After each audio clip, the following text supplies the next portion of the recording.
This is Sherman. It's about the oldest son of Joshua Crammer and the life that he had.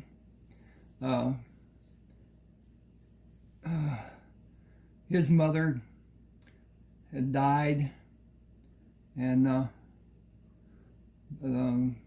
but he and Heath took the ship that they owned. Joshua owned it, and their corporation together owned the ship. They went to Alabama on the Gulf, and went up to Houston, and then over to Alabama, over to Tampa Bay, Florida, down to Cuba, and up to Miami, and up the Florida coast, dropping off and picking up freight, and then went up to South Carolina, Charleston, and dropped off freight, almost the whole shipload, and picked up freight, going back to down the coast of Florida, and picked up another load of coffee in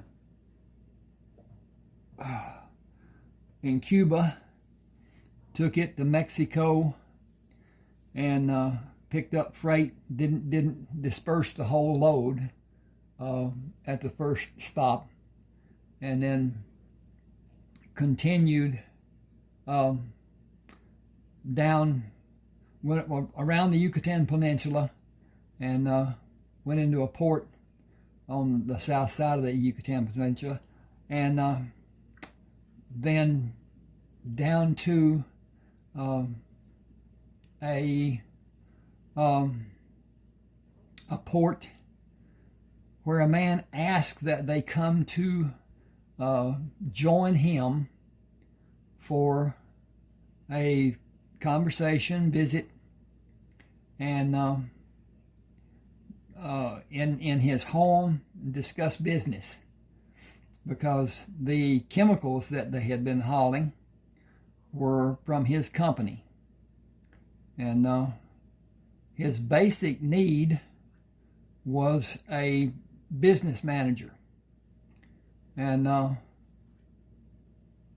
he talked to Sherman about it, and he talked to Heath about it, and they both decided that they had a man on the ship that was educated, would do well in that capacity. He would be treated well, that was known. He would be well paid, that was known. And when they spent the night, and the next day had new clothes, went back to the ship and told him what the circumstances were, and he agreed that that would work, because they were going to go up and down, up and down, up and down the coast of South America, and that would become tedious.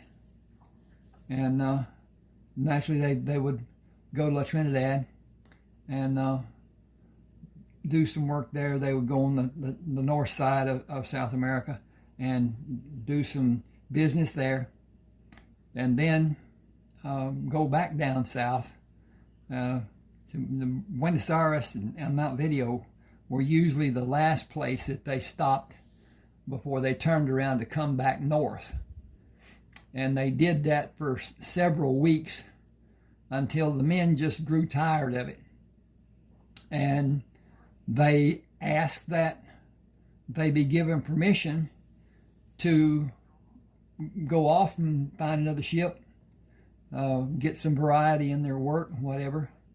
Sherman reminded them that if they went to another ship, they could find it much worse conditions, both physical conditions and mental conditions, and even being enslaved as far as that goes, badly treated. So they agreed that they would make one more trip south and one more trip north, and they would be finished. If nothing else, they would, in fact, leave the ship and find another ship to go there. Well, the Brazil is not, what can you say, hospitable towards some people, especially if they don't speak the language, and Portuguese is the language of Brazil. It still is today. So anyway, with that being done, they did that, and they came back to the port that they had dropped the man off. Can't even remember his name right now, and went back to visit the man, and told him that they had fulfilled the contracts, and they would begin on their way, because they had to have a delivery date in Hawaii. And then they were supposed to come back from Hawaii to Central America and offload fruit, coconuts and whatever, not perishable, not bananas, pineapple, and then go up to San Diego and another port there in California before they went to San Francisco, and then cross the bay to their home port. They got the man. They did the work going south. They went through the Strait of Magellan. They went up the coast of Chile and onto Central America, dropping off and blah, blah, and then to San Diego, and from San Diego went to Hawaii. And they offloaded in Hawaii. It was so hot, they didn't want to stay there. They just wanted to unload and load and leave. 3 days out, they ran into a hurricane. And even in a ship that's self-propelled, not wind-propelled like that ship was, it's tough. And how he managed was to actually take a non-fluked, in other words, no barbs, just an anchor. And it had flukes on it, but they weren't the type that would grab and possibly break the chain. And it was a small chain. It was not like, if you've seen an anchor chain on a aircraft carrier, you cannot imagine. One of those links is almost as big as a bus. Way, way bigger than the car.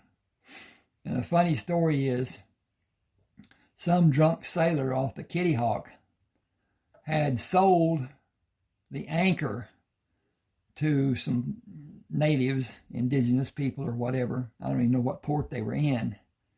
And them little dudes was in a dinghy out there with a hacksaw trying to cut the chain. They barely even scraped anything. But anyway, they Kitty Hawk people took a water hose and drenched them with actually fresh water. Didn't want to hit them with salt water. And moved them off because they did not have the right to take the chain. I can't even imagine.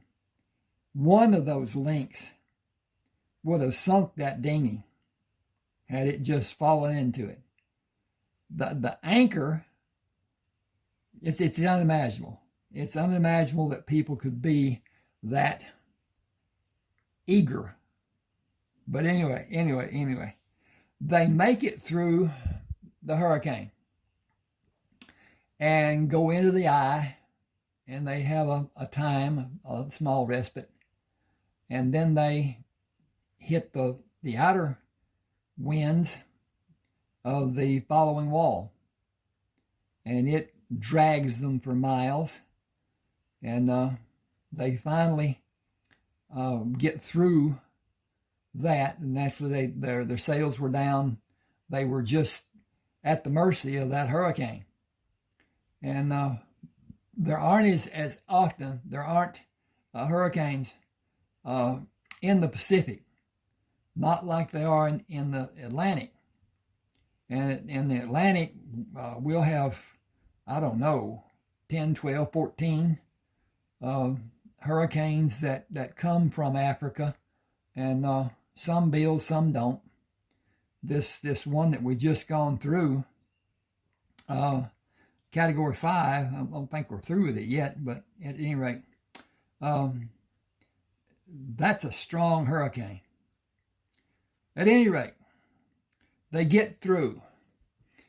3 days later, Sherman is asleep down in his cabin.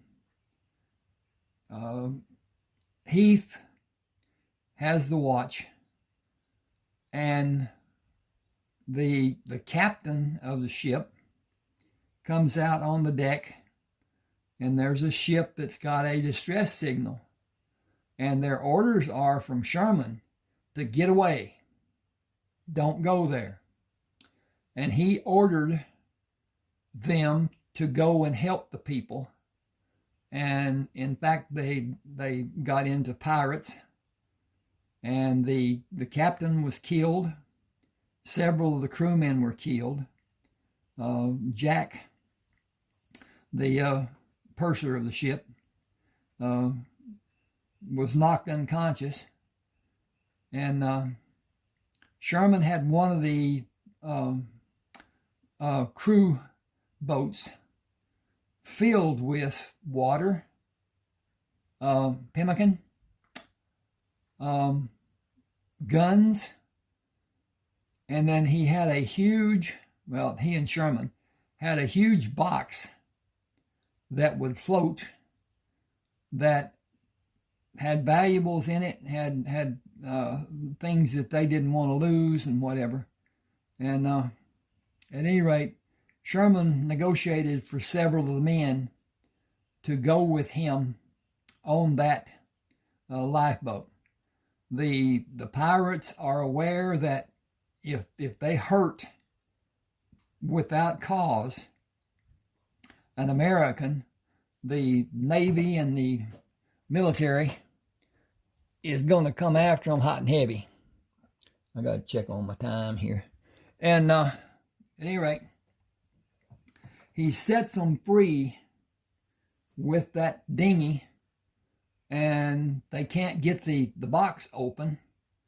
It's got metal strips, and it's got secure, whatever you call it, on it. So it's not just nailed together. So they didn't have time to go ahead and take the thing off.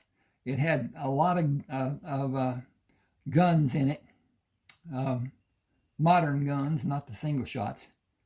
And the captain, or the pirate captain, had them lower the box and cautioned them not to let it hit the ship to damage the ship. He didn't care about the box being hurt.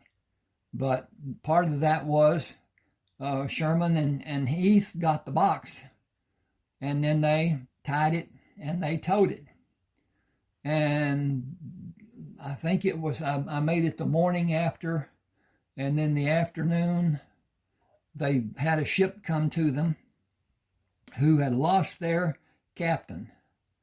And Sherman immediately thought of foul play, because a person who has been in the service of a ship is not going to be swept overboard.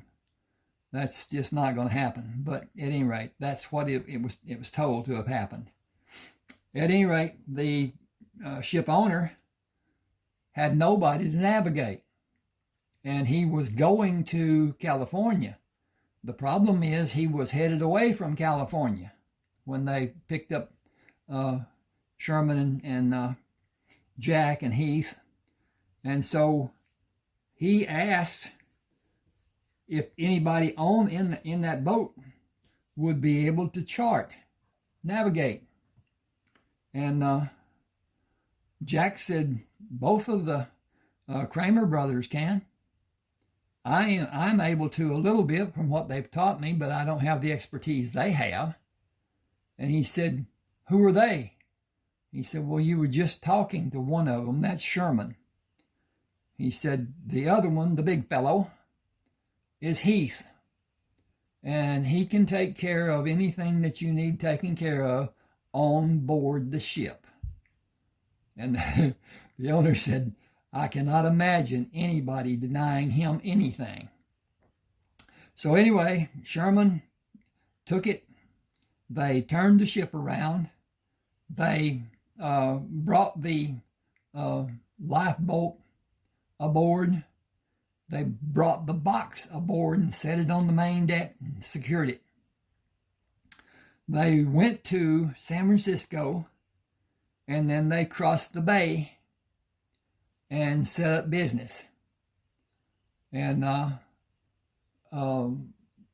at that time, they had the money, the gold, and whatever that they brought from Texas, from Rayford's. Woo! That's another story. I'm gonna write a story about Rayford Coleman in his younger days, how he got into the service and at a young age, and on and on and on. But at any rate, Joshua had gold from his exploits in the battles that he went through in stopping traffic, stopping carriers from taking supplies to Napoleon in France. And they were out in the Mediterranean.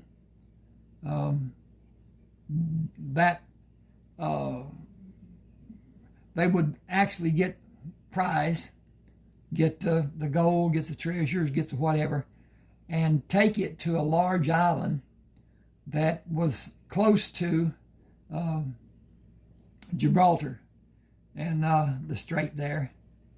And they wound up with a number of boats, ships that were fully loaded with treasure, gold and jewels and all kinds of money.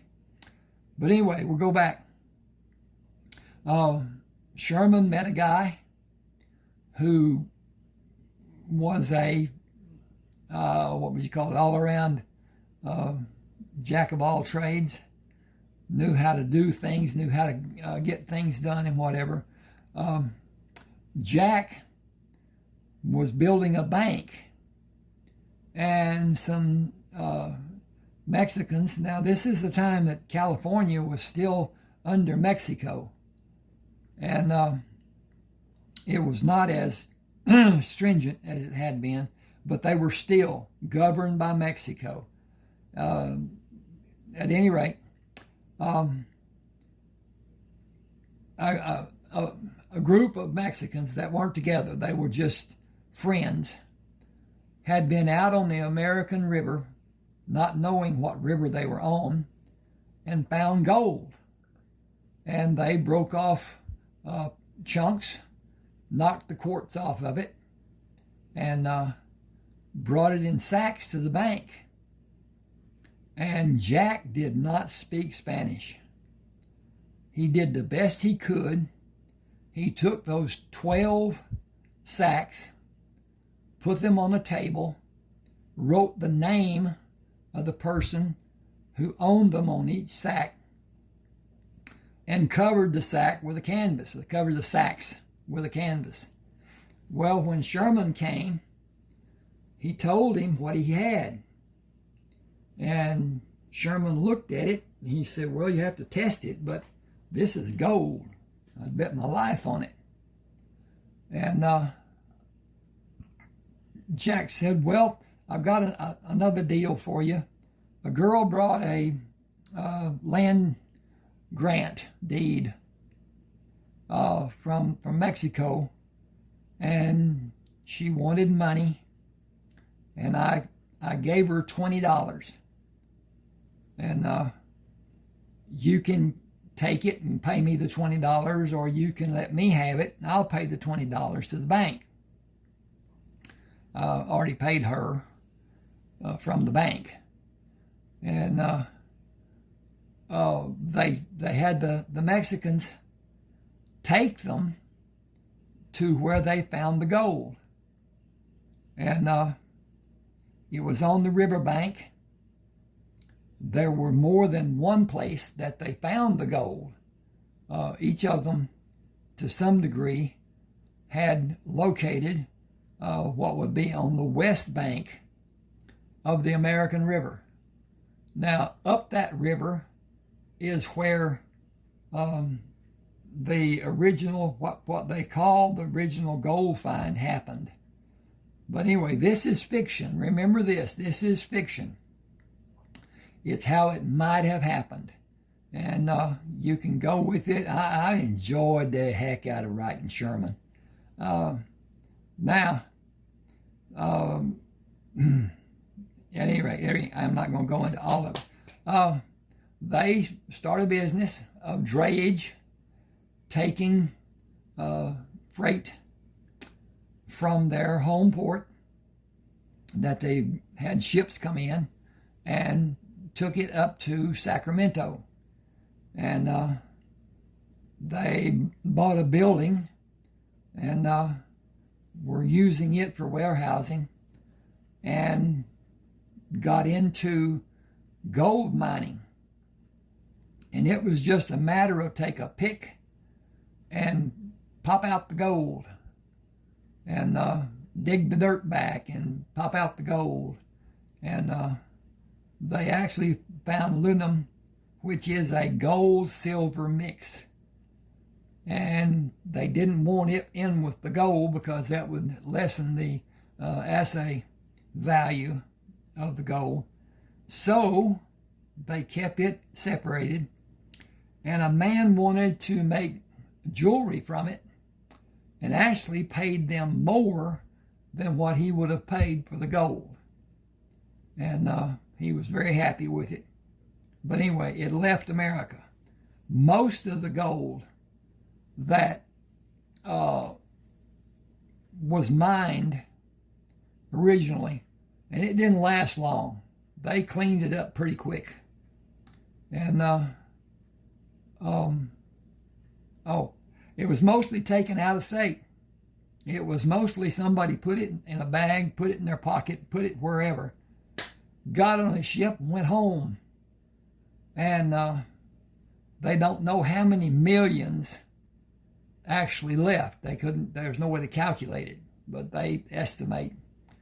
At any rate,